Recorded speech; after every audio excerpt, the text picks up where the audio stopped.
It is true I run an NGO, but I'm not going to tell you any Cassandra stories today. Cassandra is my favorite Greek saga because it's so psychologically insightful. And for those of you who don't know it, Cassandra was a demigoddess of beyond, she was beyond lovely apparently, and Zeus fell terribly for her. He fell hard, and she turned him down. And you don't do that because these Greek gods took narcissism to pathological heights. And he had to devise a punishment befitting her crime, and all the good punishments were apparently already gone. He already had chained the guy to the rock with the bird and the liver and all of that. So he came up with something incredibly fiendish for poor Cassandra, which was he gave her the ability to look into the future and know the future, but nobody was going to believe her, right? And all environmentalists think they're Cassandra. We know the future and it's terrible, and you won't believe us. And that makes us suffer, and that ennobles us. But we are not going to talk about suffering today, and we're not going to talk about Cassandra terrible futures. We're going to talk about all kinds of things. Fish, of course, and poker, and uncertainty, and the opportunity that comes from uncertainty, and all these things. So the title of this affair is, and I hope this works, is this New Solutions for a Changing Ocean, and let's just work backwards from that. It's all in there. Of course, it's about the ocean. Ocean Conservancy. You'll never live this down. Ocean Conservancy, but seriously, what does it mean today to be an ocean advocate when the number one and number two threats to the ocean is global warming and overpopulation, right? I mean, and how narrowly do we define what we do? Do we become activists on the climate change front? No, probably not. We dissipate, right? Do we get completely narrow and stick to our old guns as being oceanographers? Probably not. We'd probably miss the boat. So it's a very fine walk, and we'll talk a little bit about that. But the big word here is changing. Right? Our ocean is fundamentally changing. I don't know how many of you play poker, but your chances of drawing to an inside straight in poker are what? 1 in 11, right? That's risk. You know what's coming. You may lose, you may win that bet, but you have the parameters. You know on what basis to make that bet, right? So you have a betting strategy. You can wrap a whole management strategy around that. That is risk. But what if you sat down at the table and you had no idea what game you're playing? Is it poker, is it whist, is it canasta, is it bridge, right? That's uncertainty, and that's what we're facing in the ocean today. We're moving from an environment of risk. It's always been risky to be a fisherman, to an environment of uncertainty where we really don't have any idea anymore about what game we're really playing. And with that comes opportunity, and with that also comes danger. But I'm going to make the case today that the opportunity is considerable. And New Solution stands for the fact that we're not going to solve this with the old ways. We're not going to solve this by being fisheries managers only, or oceanographers only, or physical oceanographers only. We're going to need behavioral economists to solve this, and remote sensing experts, and complexity theory experts, and big data people, and so on and so forth, right? We need to bring in a whole new set of expertise to solve the kind of complexity that this uncertainty is throwing at us with the ocean. So this uncertainty is basically driven by all kinds of things. First of all, the chemistry is changing, and this morning some mentions were made already about the fact that we're throwing heat into the mix, we're throwing acidity into the mix. We're changing the recipe for the soup in which all of these good things are happening, right? We're overfishing to various degrees, someplace worse, someplace better. We'll talk about that a little bit. We're certainly pushing some serious pollution into the ocean, and if we have time today, if this clock doesn't, oh my God, 25 minutes already, go too fast, we'll talk a little bit about that as well. But let's take a quick trip around the world to see how all of this uncertainty is really sort of playing out. This is an oyster bed in British Columbia, and the oyster industry is the first industry that ever had an existential threat, a true existential threat, because of acidification. The fry, or the oystermen of Washington, found that suddenly their fry was dying. Their fry was frying. In fact, it was due to the rising acidity of the seawater, which happens basically when you increase CO2 in the atmosphere, as we are. What happens because of a very simple high school science experiment is that the acidity of the water goes up, and the oysters were dying. They fixed it, right? They had to do some pretty fancy plumbing to do it, but they fixed it. But that was the first time that people really woke up and said, oh my God, there's some changes happening here, right? Now, climate change and acidification is a funny thing. It's sort of like your garden, right? Your rhododendron and your azaleas love acidity. Other plants, not so much, right? The ocean is like that. There's winners and losers. This little guy here is a pteropod. It's called the butterfly of the ocean. It's really cute. It's very small. It has little wings, and it flits through the water. It's also the favorite food of young salmon. We submerged this one in the kind of acidity in the water that you would expect about 30 years from now. And you can see that it has certainly deteriorated. So things are not so good for the pure pteropods, but for others they may be better. Winners and losers, right? Up to a certain point. At some point it all goes south. And I'm going to show you this little map here that shows you when things go south. This map is obviously a map of the world, and what we see here is these contour lines, and these contour lines show the concentration of this stuff called aragonite. And aragonite is basically a form of calcium carbonate that all shell-based animals need to build their shells, from lobsters to snails and so on and so forth. And the darker the color, the darker the red, the more of a degree of undersaturation of the stuff do you have in the water. And this makes sense, right? Because what you see is you have an oversaturation around the equator, which is where all the coral reefs are, lots of calcium, right? And we have an undersaturation around the pole. On the upper left-hand corner, you see a ppm, stands for parts per million of CO2. And now I'm going to animate this thing, and we're going to see what happens to this undersaturation, right? This depletion of calcium carbonate as the concentration of CO2 in the atmosphere goes up. So at first, it just sort of wobbles around, not much happens, and currently we're around at 400 parts per million, so you see we're still pretty safe for a while here, and then things start going really south, really red. Somewhere around 600, 650 parts per million, you have systematic undersaturation of calcium carbonate, right? Now, 650 parts per million, if you look into the charts, that's pretty much straight on the path of what they call business as usual projections for climate change. So this is probably going to happen unless we do something very significant. Are all the creatures going to die because of this? No. You know, what it does is it makes it harder. It poses what we call a metabolic tax on animals, right? So if you're a little snail, you only have so much energy to work with every day. You're capturing a very few morsels of food, and then you spend a little bit of that on building snails. And if you have to spend more of that on building your shells, right, you have to pay the price somewhere else, probably reproduction. You know, not tonight, honey. I spend I'm tired from building shells all day. And pretty much half of all the stuff in the water has a shell of some sort. So not so good, right? But we have no idea really what's going to happen. It's simply uncertainty, right?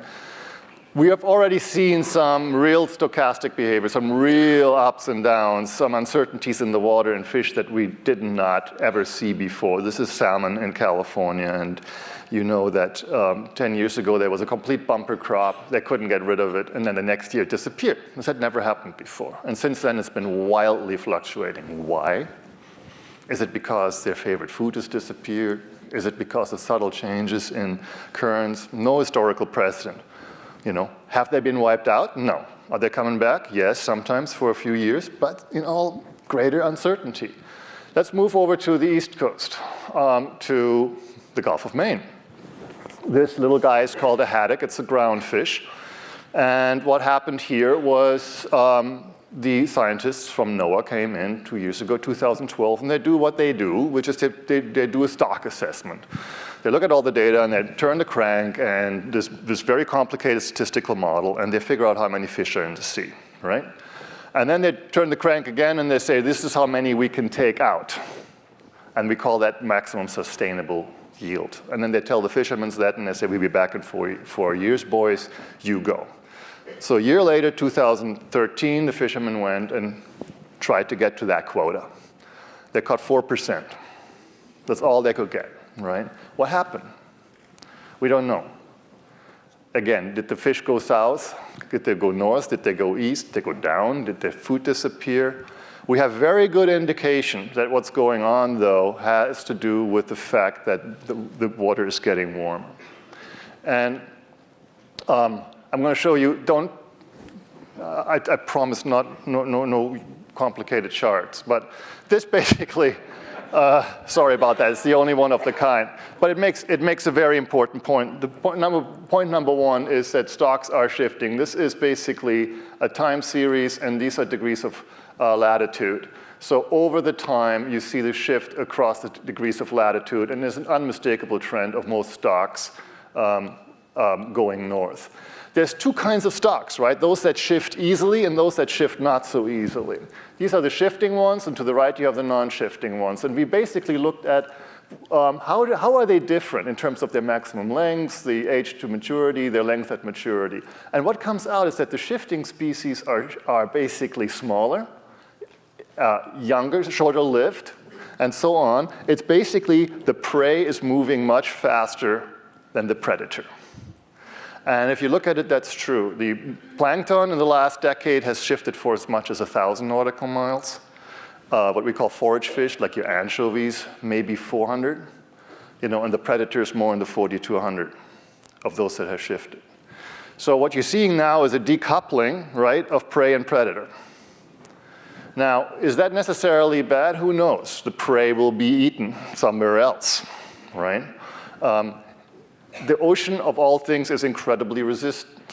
Every fisherman can tell you that when one stock is depleted 1 year, oftentimes their yield doesn't go down because another stock moves in. The ocean abhors a vacuum just like nature. It's an unbelievably productive machine.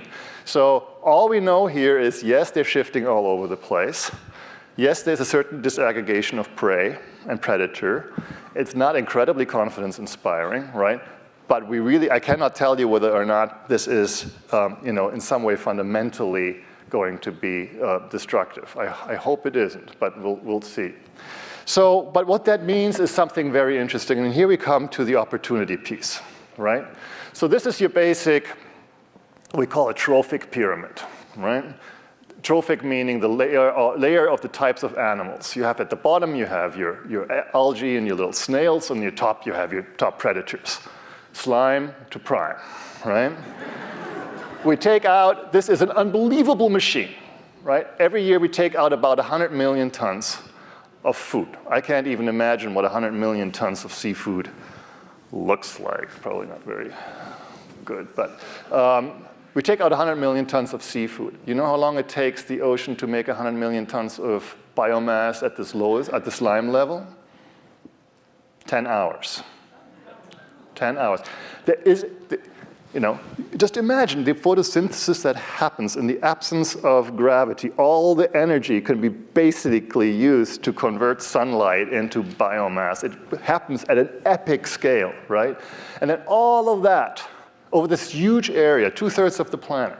And all of that, this avalanche of slime, right, does not overrun the ocean because it is actually abstracted. All that energy is abstracted into ever higher levels. And in that abstraction, in that transfer of energy, everything good happens, right? Massive storage of carbon, 40,000 gigatons of carbon. Every second breath you take, the oxygen is created. 25% of all the protein that we eat. This is an essential system, right?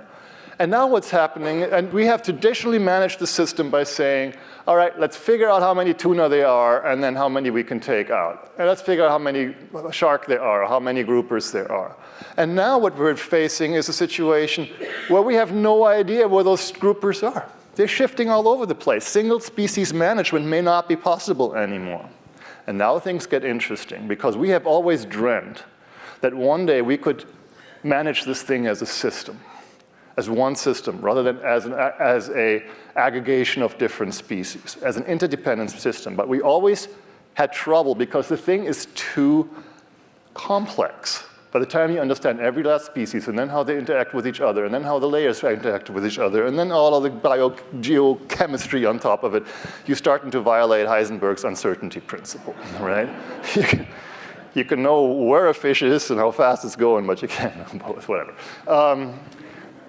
So let me tell you a story then, that we need to reinvent this.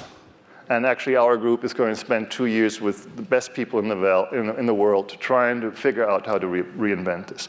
The story is the following. There's a lake in Africa called Lake Tanganyika. And on the one side of it is Tanzania, and on the other side is Congo, and it's sort of cut down in the middle. And on the Tanzanian side, there have been lots and lots of aid workers from Norway there for 20 years, and they've taught them how to fish, right? They taught them how to look how many fish there are in the sea, and to set quotas, and to manage the stocks, and do everything right. And on the Congo side, it's been helter-skelter. They have been just lowering nets into the water. They have a mesh size of pantyhose, basically, and they drag up everything. And they sell everything. It's a poor country, right? They sell everything from slime to prime. And after 20 years, they do an ecosystem assessment of the lake, and they find that the Congo side is vastly better off than the Tanzanian side. You saw this coming, right? And the reason, of course, is that if you apply a perfectly random effort to a pyramid like this, by sheer statistics, right, what will happen is that you will catch relatively less of this and relatively more of that, right? Which is what should be happening, right? So what you're not doing is cutting off the top like that. You are in danger, of course, of, if you put too much pressure in, of crushing the whole thing like this, but they didn't do that.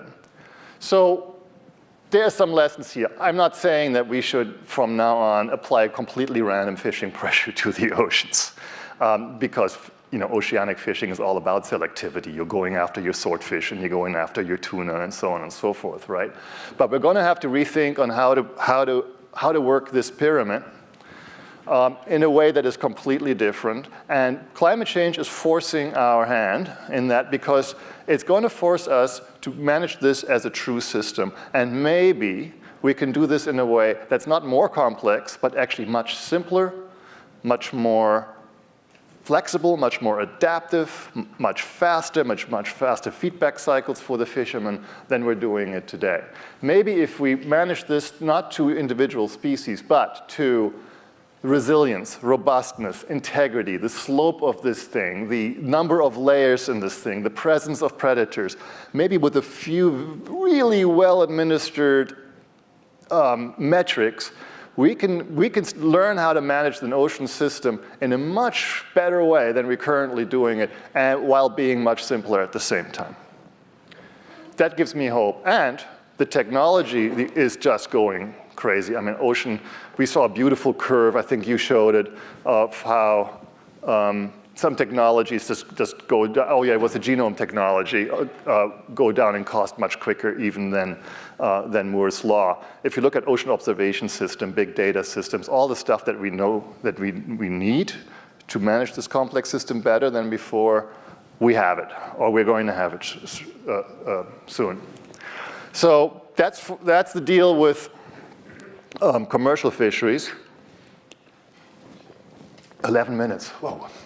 All right, there's a whole different part of the world, which is the developing world. This here is, now we're in the Philippines. This is one of 3,662 trawlers in the Philippines that have a permit. And those guys catch about 1.5 million tons of fish per year, and they catch them in nets that on average have about 40 species in them, right? Completely different way of fishing than we do. The other 1.5 million, the other 50% of the Philippine total catch is caught by 465,000 small boats, right? So you have 3,600 big boats catching as much as 465,000 small boats. The catch per unit effort, i.e. how much you get per hour of being out there and fishing, has gone down by 92% for the small boats in the last 15 years in the 6 provinces that keep track of these things. So the introduction of these trawlers, this is hardly high-tech, huge, gleaming, factory ship, classic, industrial, nasty fishing, right? These are just little trawlers, but the introduction of these trawlers has had absolutely existential, terrible impact of these fishermen who now go out, they get 2 or 3 kilograms of fish per day, can't afford to keep it, must sell it, buy ramen, feed ramen to their kids who then develop protein deficiencies. It's a terrible cycle, right? And this is going on all over the place, and it's not going to get much better because 2 billion people, where are they going to move to? Here's where they're going to move to. It's overwhelmingly in Asia, and it's in a lot of it in the coastal areas. And I'm not going to even go there. It's nothing good going to come out of it. But we can fix this too. And the way to fix it is, so far what we've been doing is, you know, the World Bank and the bilateral aid agencies and so on, they said, okay, we need to go to these countries and teach these folks how to fish. And so they go to the fisheries management agencies and they give them basic fishing lessons. That didn't work for many reasons. Many of these agencies are somewhat beholden to the fleet. But it's not a problem that is new in any sense, right? It happens all the time that you have a commodity industry, like fishing, that has too much money invested, too much capacity, profits go south, but the overcapacity is pretty sticky because you're still making a little bit of money and you don't want to strand all these assets and so on. I mean, it's basically like coal, you know, underperforming coal plants, it's like paper and pulp plants, it's like mainframes. We're sunsetting industries all the time, right? And there are some approaches in there in which this can be done in a way that you're not coming top down per regulation, which never works in the developing world, but where you basically provide the industry with the means to self-consolidate. You provide it with the liquidity and with the insurance mechanism that allows the more efficient actors to consolidate the less efficient actors, to buy the less efficient actors up.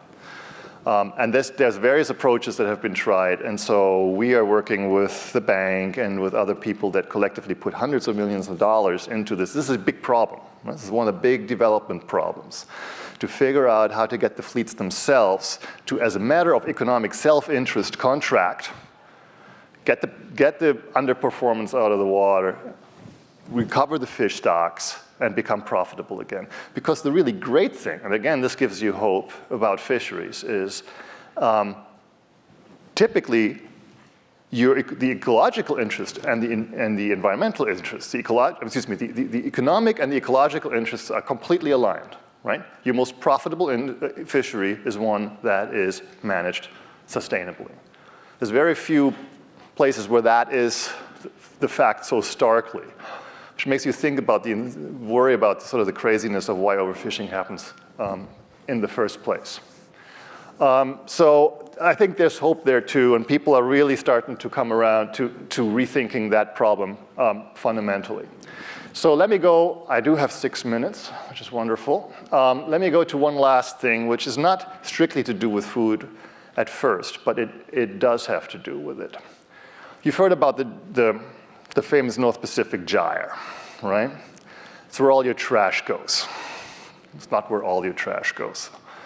The gyres is where, to be precise, somewhere around 10 million tons of plastic go per year. That's a lot of plastic. And it works like this. There's 5 of these guys all over the ocean, and they basically end up spitting marine debris from very far distances into very remote places sometimes. This one is an Alaskan beach that we went to last summer when we did an analysis of all the trash we found on the beach, and we found that 80% of it in fact comes from Asia. And when you look at these arrows, you can understand how that all goes, right? So when I first came to the Ocean Conservancy, I thought, you know, on the pantheon of sort of environmental horrors that are befalling the ocean, is this really important? It's unsightly stuff on the beach, but does it really matter, right? Yes, it matters, and here's why. there's the obvious stuff, right, which is seabirds. This is an albatross, latent albatross chick from Midway, and their mothers basically regurgitate bottle caps and big lighter shrapnel and things like that they take in. The chicks then eat it. Their esophagus is not evolved to spit it back out, and the stuff just shreds them up, and they die horrible deaths, hundreds of thousands of them, right? So that's terrible, but it's not a threat to the species yet, and it's an incredibly iconic sort of manifestation of what's wrong with us, with the whole disposable society that we have. But from a cold-hearted ecology point of view, it's not yet the end of the world. What is bad is the following, right? Here's a jar of the Gyre water. It's pretty disgusting. But the interesting thing is this. So with 10 million tons of plastic going to the ocean, there's about 300 million tons in total in the ocean. We can only find a tiny amount of it, which is weird because 70% of the stuff floats. We can probably find only about less than 1% of it. So where is it, all right? We have a hunch that where it all is inside of the biota. It's inside the animals, right? And if you look at this, look at these things, right? A lot of that looks like zooplankton, doesn't it?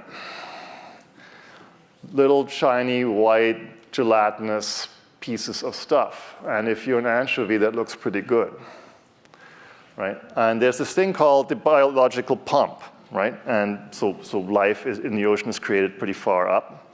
And then there's a whole cycle of life and death and defecation and all of that, and it's reprocessed, and it goes slowly down the water column, and sometimes it gloms together into this stuff called marine snow and makes bigger particles, which then also become part of the food chain.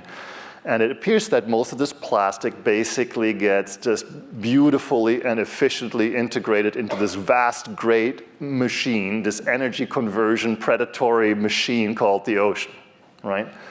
So 300 million tons of plastic now being part of an ocean which contains at the top probably no more than 800 or 900 million tons of finfish. That makes me worried.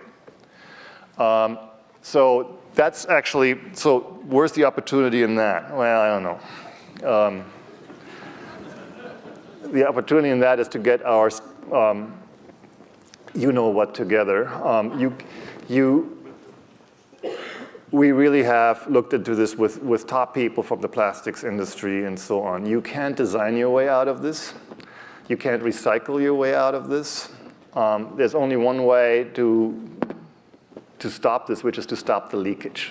You know, you gotta stop the plastic from blowing off the truck. You gotta stop the plastic from going into the ditch in China and India and Indonesia and wherever it is. You've gotta figure out how to get the leakage down.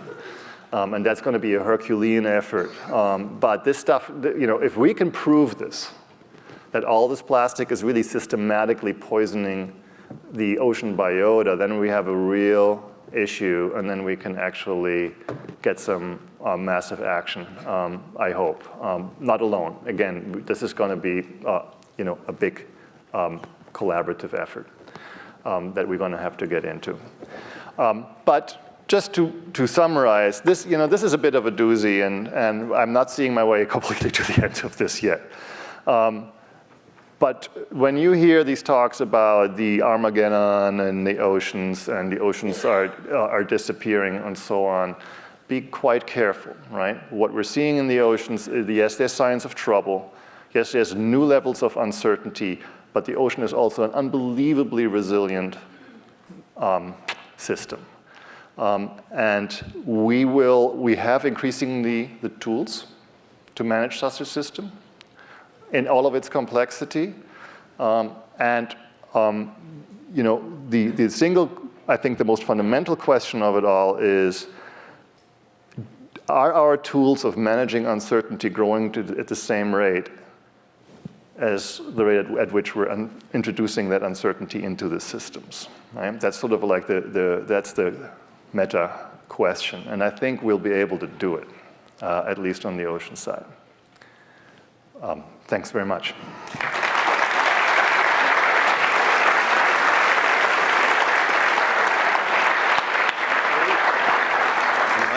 Thank you. You take the far chair.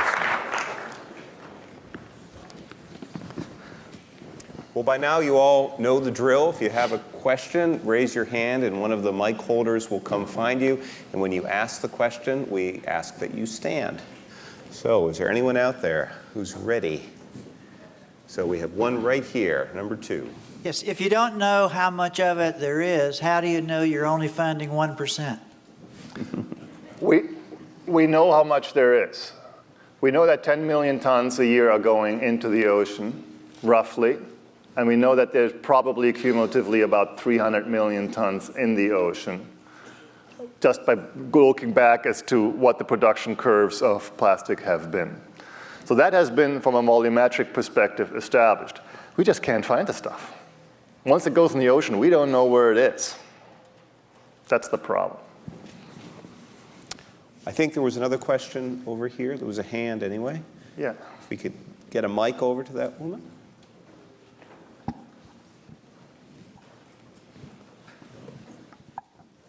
Give me just a second. Don't be shy about getting those hands up because we can get you in the queue.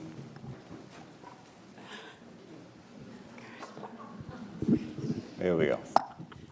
How is the health of the salt marshes and the stresses on those in terms of the ecological system? It depends where. So right around here, I mean, as Mainers, the acidification question looms rather large for you. And we're seeing the first impacts. For example, the clams are not recruiting into the mudflats like they used to. And it's probably because the mud is getting too acidic. We don't know yet what the reaction is to the warming. We haven't really seen that yet, but I'm quite worried about the acidification effect. The second piece, of course, is what's going to happen with rising seawaters. There's a lot of research going on. You know, the estuaries and salt marshes, as you know, are incredibly important. Rising sea levels are not going to do good things to that, obviously. Up in the balcony, mic 3. How can corporations be part of the solution in designing products that are made from bioplastics and things like hemp, corn, banana peels even? Could they? I wish I could tell you that they could, right? But the problem is that your basic PET bottle, which is what this is, right, is unbelievably cheap, unbelievably light, is going to get yet cheaper, right, with the way energy prices are going. The production of them is going to, if you look at the production curve for plastic like this, it's going to go up something like 4 or 5x in the next 15 years. It's pretty disgusting. And the life cycle characteristics for this guy, in terms of if you take everything into consideration, including carbon, right, are vastly better than anything else. There's no way around. They're going to be made. The economics behind them are so compelling. There's nothing better, right? There are actually problems with a lot of the biodegradable products once they get into the water, and consumers have problem with it because they say, well, if they biodegrade in the water, why won't they biodegrade in my refrigerator with the water in it, right? And what a mess, right? So this is a juggernaut. This is an unstoppable thing. And probably the vast amount of the stuff that's in the ocean comes from Asia. And so the solution really is waste management infrastructure in Asia and how to get that financed and fast-tracked. And if that's not something that we as a human community can fix by making it less of a free externality to the companies and by, you know, transferring some technology over, then we should probably not, well, anyway. The one idea that's out there is called penny for the planet. And that means, you know, it's interesting in the plastics chain, the top 8 companies resin companies make like 70% of all the plastic resin in the world, your Dows and your BASFs and so on, right? And then you have hundreds of thousands of extruders that turn it into stuff like this. If they basically charged a penny for every pound they made, and that was put into a fund and properly leveraged through project finance, we could probably put together something like 25 or 30 billion dollars a year and apply it to waste management infrastructure in the places that really need it. I mean, there are some ideas like that, but we have to get there. I'll take. Right in the center here, mic 1. It's me up here. I'm Jeremy Frost. I'm from Southport, Connecticut. A number of years ago, I read a few articles which suggested there was a possibility that the Gulf Stream may stop flowing due to the lack of salinity and those changes, which are, of course, going on today. And the effects that this would have, especially on the European communities, would be huge. Is this still a consideration? No. That has been largely, I wouldn't say debunked, but it's not at the top of the list anymore. Most people think that that's not likely to happen anytime soon. We're going to take a question from one of our satellite venues. Can you comment on the impact of rising sea levels on marine habitats? Yeah, but that's a little bit like the salt marsh question that we had. It's a big sleeper for us, right? I mean, estuarine systems, there's 28 major estuarine systems in the United States, right? And they are probably home for the juvenile life cycles of probably something like 70 or 80% of the biomass that's in the open ocean. You lose those, you lose the ocean, right? So the impact is stunning. So even more stunning then is, I couldn't believe this. I opened up the paper and I read the following. The EPA has been trying for years to fix up the Chesapeake Bay, which is the largest estuarine system in America, right? Unbelievable place. It's really gone downhill because of an overload of nutrients. So the EPA goes in and says, okay, we're going to regulate all the point source, and we don't have any authority over non-point source. It's not under the Clean Water Act, but we're going to work with all the states, right, and find a solution. We're talking agricultural runoff here. And they get there, and the states get there. 22 attorney generals joined forces with the Farm Bureau to sue the EPA that they should stop cleanup of the Chesapeake Bay effort, because if they win, they would do the same thing to the Mississippi and others, and we don't want that. In other words, what's good for the Chesapeake Bay is terrible for America, right? And these were AGs from Alaska and Montana and Arkansas and so attorney generals, right? So that suit is currently going on. So the awareness of the importance of estuarine systems and this strange dichotomy, right? How fishing versus farming is supposed to be at loggerheads with each other, that we're supposed to favor one over the other, that one is worth more than the other somehow in its food value or in its cultural value, right? That mentality is out there, and I find that very strange. I want to ask a question which will show my ignorance of this. If sea level is rising and the estuaries are now going to not perform that function because they're not at that level, right, even if you have the land that's available inland from that, if it's not developed, will that naturally form into new estuaries? I don't know. Yeah. I don't know. It could. Yeah. Right over here, number 2. The beginning of your presentation, you showed a graphic that showed the depletion of elements that are critical for building of shells at the bottom of the food chain. And you showed it being depleted as the ppm of global warming gases was going up. And I was trying to equate that in a time factor. And I guess my question is, how long do we have to get our act together before we're at a critical point? Well, as Fred said yesterday, 15 years is a good number, right? It's with the IPCC. It's what the IPCC says, basically, right? They are taking the best look at this. And we have, if the level is, we are at 400. 450 is equated with 2 degrees.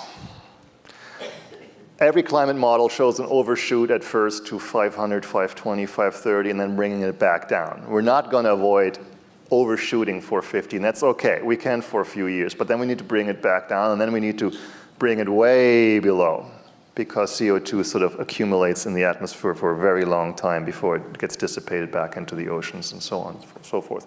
So by that logic, you know, we're okay if we stick with that plan. But the exertion required at this point to get to 450 and 2 degrees, if you look at, you know, the pace of renewables that would need to be introduced, the industrial efficiencies, the transportation efficiencies, and so on, it's hard to really see how that's gonna happen, right? So if that doesn't happen, then it becomes a degree in terms of ocean acidification, becomes a sort of a shades of gray game, right? We know that real damage that is almost like a flip of the switch happens somewhere around 650 or 700, right? At that point, you start messing with the fundamentals of the whole food chain in the ocean, which we really don't want to do. That's a very dangerous thing to do. So that then would be, you know, another 15 years out before we get into that danger territory. But by then, we're 3 degrees warmer anyways, right? We're going to go up to the balcony. This will probably be our last question. Yes, number 3. Yes, I'm a student in the School of Policy and International Affairs at the University of Maine, and I was wondering if you could expand somewhat on the places where there's overlapping exclusive economic zones, like the South China Sea and possibly the Arctic as it opens up. You know, are there policy implications from, you know, the research you did in the Philippines, or, you know, the overfishing, or even just fisheries management? You know, it's fascinating. The health of a fish stock is absolutely negatively correlated to the number of EEZs that fish stock travels to, right? The tragedy of the common increases with the number of commons that you have to go to. And these are called straddling stocks, right? There's only one way to manage straddling stocks, which is to create a big, fat, no-take zone right on the border, right? Because otherwise, everybody's going to try to prevent. They can say, okay, in our EEZ, exclusive zone, the 200-mile zone, we're going to be fantastic stewards, right? And we're going to rebuild all the stocks, right? But then as soon as they go into the next guys, they're going to cream it all off the top. So what's my incentive to be a good steward? So what we're going to do is we're going to line up along the border and we're going to catch it all. And if you can track this on the satellite photos, and here's the boats, they're right up along the border, right? It's sort of crazy. There have been some, so for example, Peru and Chile, who have literally 10 million tons of anchovies shipped across their border, had that problem, and they've been experimenting with this to very great effect. They just said, okay, let's just stop it within 150 miles, and we won't fish here, and that has been very good effect. There's another border, though, which is equally interesting, which is between the EEZ and the high seas, right? So you have a managed commons, right? And then you have the high seas, which is basically under UNCLOS, and is a relatively unmanaged. Yeah, there are some organizations that try to manage it a bit, but it's a relatively unmanaged common. And there are some very interesting dynamics there, and we're now getting to the place where we're wondering whether fishing in the high seas is a good idea at all, right? Whether we shouldn't do all our fishing in the EEZs, because the vast majority of fish stocks spend some part of their lives inside of the 200-mile zone. And it would be a wonderful sort of vehicle for rebuilding all those stocks if we let them be on the high seas. And from an enforcement point of view, that would make all kinds of sense as well. But don't tell that to, you know, a Half Moon Bay long-range tuna captain. And who are wonderful people and some very good friends of mine. So that's a whole nother thing. We're going to have to stop there, but I want to thank Andreas again. Thank you. Really appreciate it. Fantastic.